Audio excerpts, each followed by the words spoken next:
Hi everyone, welcome back to another Cooking Fun with Jackie video. Today we're going to make a classic dinner dish that I grew up eating. I don't know if a lot of you guys eat it, but it's Sloppy Joe's, but we're going to put a little twist on it and we're going to make Sloppy Joe bombs. So instead of like making the Sloppy Joe meat and putting it on bread and eating it like on bun, we are going to take biscuits and the Sloppy Joe meat. We're going to put the Sloppy Joe meat inside the biscuit and roll it up like it's a little ball, and then you'll have like a little biscuit filled with Sloppy Joe meat inside, and we call them Sloppy Joe bombs. So we're going to start with preheating the oven to 375 degrees. So I'm going to just go over to my oven and preheat it. Sorry if you can see the tools on the ground. I am redoing part of my house. I actually just moved in this house. That's why the kitchen looks a little different. So bake, we want 375. Bottom press. Yep, okay. So that's going to start heating up. While that's heating up, I'm going to also turn the hamburger on the stove so we can get that going. So I already have my hamburger in my pan. I have I put a pound of hamburger in. So I put a pound of hamburger in my pan, so I'm going to get this started going too.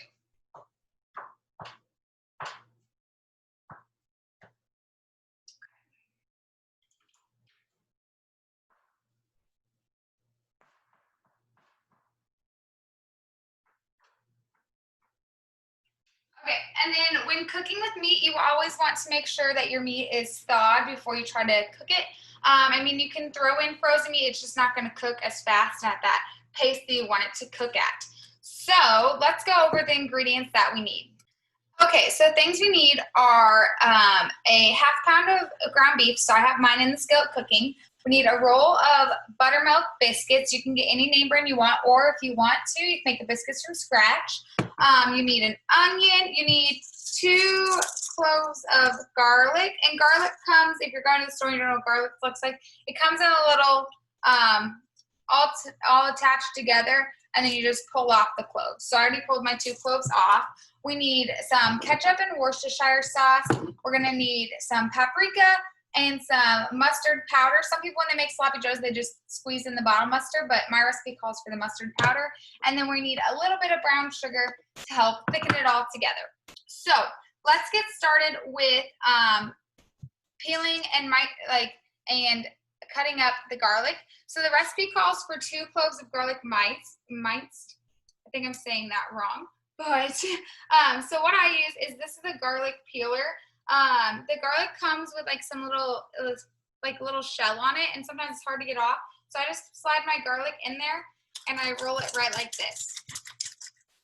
And then it comes out smooth and clean.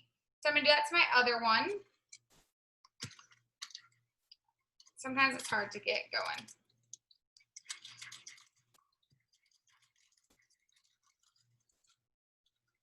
And it comes out, this one didn't roll as well. Let me try it again. Okay, usually I never have any problems with this. Oh, there we go. But I guess every once in a while, it doesn't work.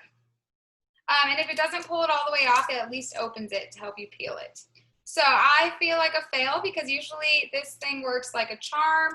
I never have any problems. And of course, the first time I tried to demonstrate it to somebody else, it doesn't work. But yeah, this is just a little kitchen gadget. They have a lot of other different kinds. So now we have our garlic. We need to grab our knife, which I have mine that I use to cut my hamburger meat open. I'm just gonna use on my garlic too. Okay, so for garlic to chop it up and get out the flavor, you put the knife on its side and be very careful with this. It's best to use a bigger knife, and you just give it a little pound so it will crack open. So I'm gonna do that to the other one too. Okay, and then from there you just chop it up to as small as you want it. You can also buy garlic that's already cut up into these small little pieces in like a little jar. I just usually chop mine myself. We always have garlic in our fridge, so I just use that. Also, if you just want the flavor without having the chunks, you could probably just use garlic powder too.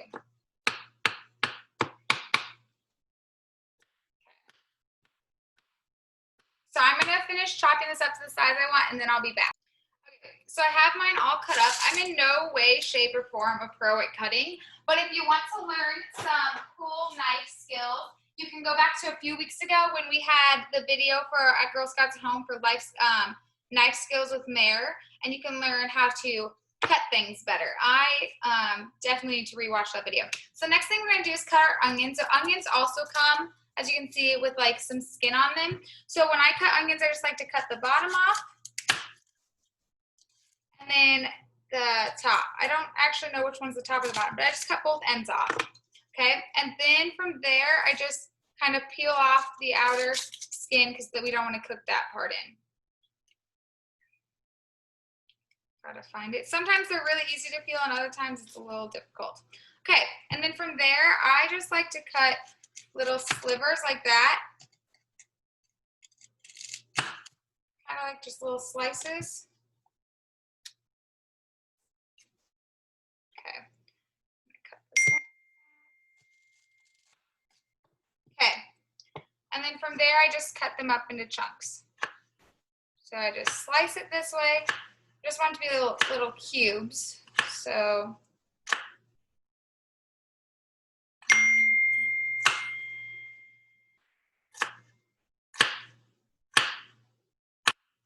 and then we'll have little cubes like this of onions to go in it. If you don't like onions, like my sister growing up, if she saw an onion in food, she'd be like, I'm not gonna eat that, that's an onion. That's totally fine. Or if your family's like that and you're trying to cook this for your family, just cut the onions up smaller so they won't taste them, they won't have the texture, but they'll still get the flavor. So I'm gonna cut the rest of the onion and then I'll be right back. Okay, so I now have all of my onions and garlic cut up, so I'm going to add it to my skillet, which is back here, and then I'm going to move my camera over there so you guys can see what I'm doing. So I'm just going to dump them on in, and it could seem like a lot, especially if you didn't cut them up very small, because they seem like big chunks, but it will be totally fine when it's all cooked in. So I'm just going to mix that in, and now I'm going to move you guys so you can be seen better, okay? Okay, so I know I said that I was gonna move you guys over there so you can see it, but actually we're gonna mix all of the ingredients in this bowl first and then dump them into the pan.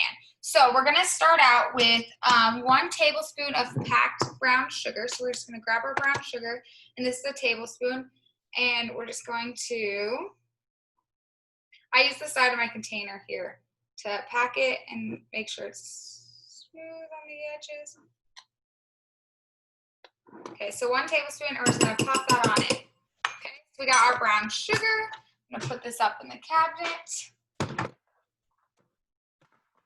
1 tablespoon of brown sugar, and then we need a ½ teaspoon of dry mustard. Like I said earlier, a lot of people use like mustard already, like just like the mustard from their fridge that you'd put on like hot dogs, burgers, and stuff.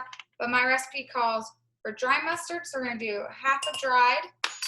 Then the next thing is we need a ½ teaspoon of paprika.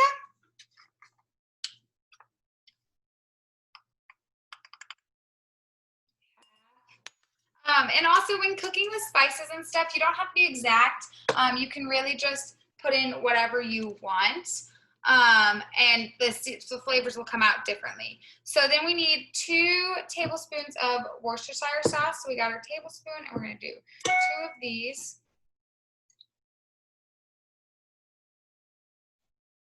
Okay, and this actually drips out really slowly out of the bottle, so I think I'm gonna try to unscrew the top really fast. So I can dump it a little faster. But be careful when you're dumping because you don't want to go over. So 1, 2, okay? Now we got our Worcestershire sauce, and then we're going to add in ketchup next, and that's 1 cup of ketchup. So I have a ½ cup right here, and then I'm just going to fill the cup. Sorry, this is not, this is a little gross actually, so I'm sorry about that. Hopefully we have enough ketchup to do 2 cups. So I'm gonna get a little scraper out to help me clean it. You can use a spatula, I'm just using a little brush.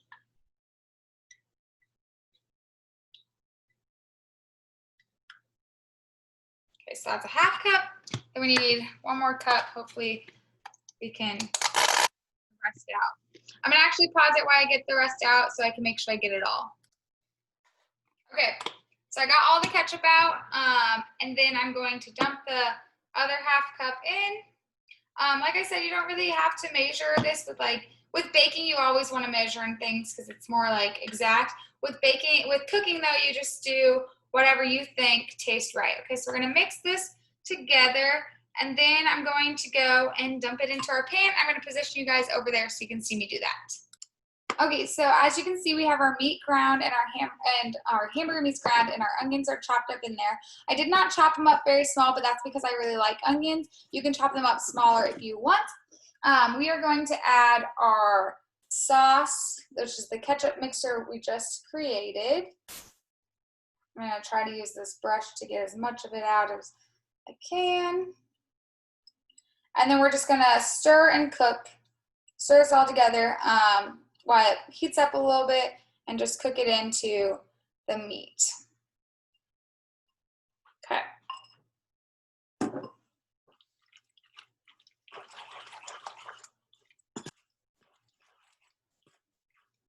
And since we're putting this in the oven and the meat's already cooked, the sauce will also warm up in the oven more. So we're just going to give it a few stirs, and then we'll get to stuffing our stuffing them to make them in bombs inside the little biscuit dough that we have. So, and reminder, you can make that biscuit dough from scratch if you want. So I'm going to let this cook, and then we will be back at the kitchen table to stuff this into our biscuits. Okay, so we're now at the table, and we have our dough and our meat, and we're going to form them into the biscuit balls that we want. So we are going to pop open our can of dough. And these always say they're easy pop, but they never actually open correctly for me when I try to just pull the tab. So I just like to give it a little hit on the table. There we go. And then the dough comes pre-cut into little squares, well, not squares, circles, and portion-sized circles, but we are going to make them into smaller portions to make more things. So we're going to cut each of them in half. So I have my knife again. We're just going to slightly press down and cut them in half.